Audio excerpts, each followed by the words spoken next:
लगातार मैं देखता हूँ कि पूरे साल भर जन कल्याण के लिए काम करते रहते हैं। वो चाहे डिस्पेंसरी का काम हो या राशन देने का काम हो, सेवा के कामों में लगे रहते हैं। आज का ये जो कार्यक्रम है वास्तव में एक जो सेवा का काम करने वाला व्यक्ति, भारतीय जनता पार्टी से जुड़ा हुआ व्यक्ति लगातार सेवा का काम ऐसे समय में कर रहा है जब दिल्ली में आम आदमी पार्टी जिनकी सरकार है और वो उनके विधायक और जनप्रतिनिधि वो जनता के बीच से नदारद थे। उस समय मनोज जिंदल जी और उनके पूरे परिवार ने पूरी तरह से, लता जी ने पूरी तरह से जन कल्याण के लिए काम किया। मैं उनको इस बात के लिए साधुवाद देता हूँ और ईश्वर से प्रार्थना करता हूँ कि उनको ताकत, हिम्मत और हौसला हमेशा मिलता रहे। खिलाना उनका अभिनंदन करता हूँ।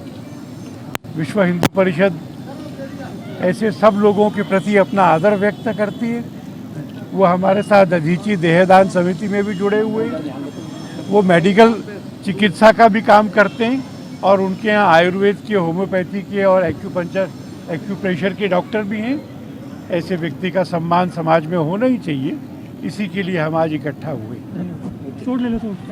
और ये कहते हैं कि जो अन्नदान करता है, भक्ति दान कर रहा है और समाज की सेवा करते हैं, वो धर्म के सच्चे अनुयायी हैं। और यही कहते हैं परमात्मा ऐसे को धन भी दे और तन भी दे और सेवा का मौका भी दे, और जिससे हमारे हिंदू धर्म की रक्षा होती रहे। हे अर्जुन, मेरी और तेरी क्या मित्रता है?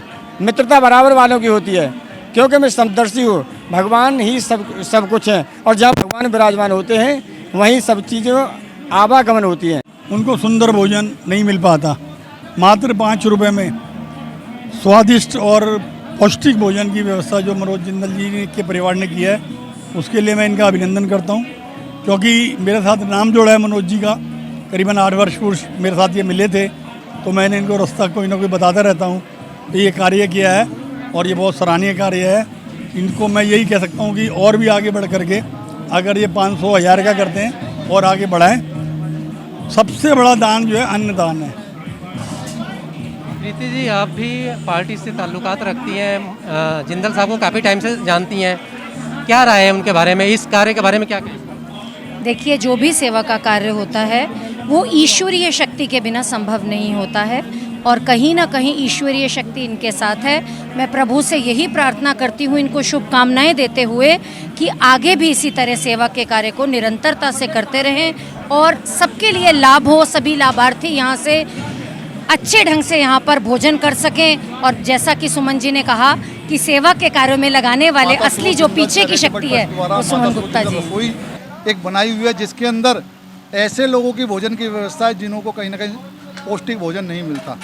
तो क्षेत्र के अंदर क्या, पूरे देश के अंदर ऐसे लोग निकलकर घरों से बाहर आते हैं और समाज के लिए एक मिसाल पैदा करते हैं। ऐसी रसोई मैं तो कहता हूँ हर जगह होनी चाहिए, जहाँ पर ऐसे लोगों को पौष्टिक भोजन मिलना चाहिए जिन्हों को नीड है। आज की तारीख में बहुत बड़े स्केल पर इस पे काम करने की ज़रूरत है, और एक काम और भी करने की ज़रूरत है, और इसको आप भी डिनाई नहीं करेंगे जो बात मैं बोलने जा रहा हूँ। आज जो 10,000 रुपये की, 8,000 रुपये की, 15,000 रुपये की सैलरी में अपने घरों में या फैक्ट्रियों में जो काम करते हैं या जो रिक्शा चलाते हैं, उनके बच्चों को 1 लीटर दूध सवेरे उनके घर पर आता है, सोचने वाला विषय है। उनके बच्चे जो हैं जब उस दूध से महरूम रहेंगे तो हमारे देश का बचपन कैसे होगा? उस पर भी बहुत काम करने की ज़रूरत है। आज हमने रसोई के माध्यम से पहले पौष्टिक भोजन के लिए काम किया है, अगला जो हमारा स्टेप होगा वो दूध के लिए भी होगा। ऐसी व्यवस्था हम 1 साल बाद गारंटी से कह रहे हैं आपको, क्योंकि माता सरोज जिंदल चैरिटेबल ट्रस्ट की खूबी है, हर साल एक ना एक चीज़ नई लॉन्च करती है। अगली बारी अगर हम लॉन्च करेंगे तो दूध के विषय पे बात करेंगे। तो दिन के अंदर हम 11:30 बजे से लेकर और 2 बजे तक भोजन की व्यवस्था रखेंगे। बिठाकर 2 सब्जी होंगी, चावल होंगे, रोटी होगी, 1 मीठा होगा और सलाद होगी। बैठकर भरपेट भोजन की व्यवस्था होगी। किस तरह के लोगों को यहाँ पे भोजन कराई जाएगी? क्या देखिए, भोजन किसी भी तरीके के लोगों को नहीं कराया जाता। जिन्हों को ज़रूरत होती है पौष्टिक भोजन की, वो खुद चल कर आते हैं। 5 रुपये 5 रुपये भुगतान होगा और जिसके पास 5 रुपये भी नहीं होगा, ऐसी अगर हमारे को दिखाई देगा उसको नीड है तो हम इसको निःशुल्क भी देंगे। अगर आपने अभी तक हमारा चैनल सब्सक्राइब नहीं किया तो अभी सब्सक्राइब करें और बेल आइकॉन को क्लिक करके हमारी लेटेस्ट वीडियोस के बारे में अपडेट जानें।